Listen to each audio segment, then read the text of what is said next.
It's time for Recipe of the Day.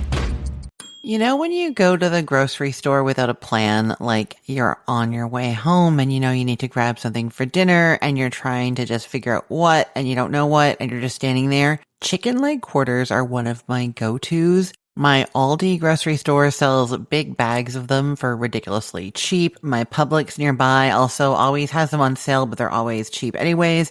And they're just like super versatile. You know, it's going to be nice, dark chicken meat, which is good for anything. If I want crispy skin, I can bake them up or do them in the air fryer like I'm going to be telling you how to do today.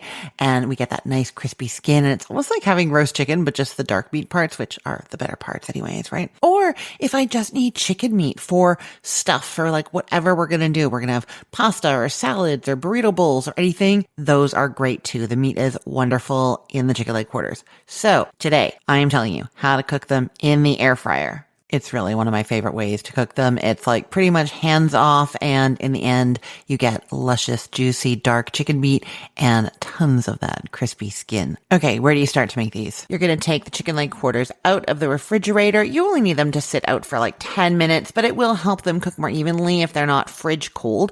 Get your air fryer preheating to 400.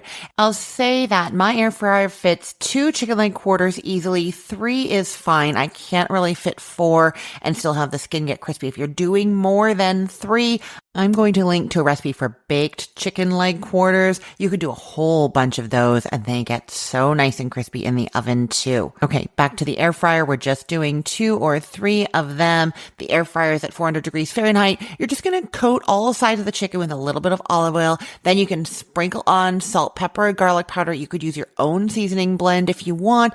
Anything you want. A little paprika would be great in there.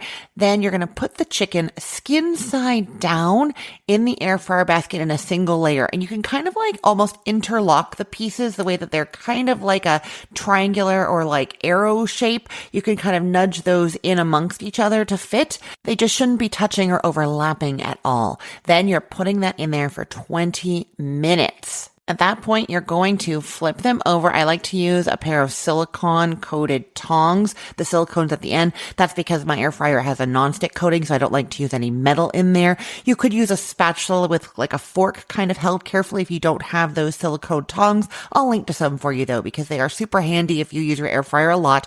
So you're flipping those chicken pieces over, and then they're cooking until an instant read thermometer in like the thickest part, not touching the bone, gets to 165 degrees Fahrenheit. That's going to be about 10 to 12 minutes. The skin is going to get really nice and crisp in that last time. Really perfect. If you don't have an instant read thermometer, you can cut into a piece at the thickest point and just make sure that the juices are running clear and it's not red or pink by the bone. Okay, and then you take the chicken out, let them rest on a plate for 2 or 3 minutes just to let the juices kind of settle in, and then dig in, or you can use that meat for something else, package it up. It's like a great meal prep way to do chicken, juicy and delicious in anything you use it in for sure. I will put the link to this recipe in the show notes for this podcast episode, or you can head to cookthestory.com/ROTD and get it there. Everything there is arranged by date, so it's helpful to know that today is July 25th of 2025. And you can also subscribe to this show there. If you go to cookthestory.com/ROTD,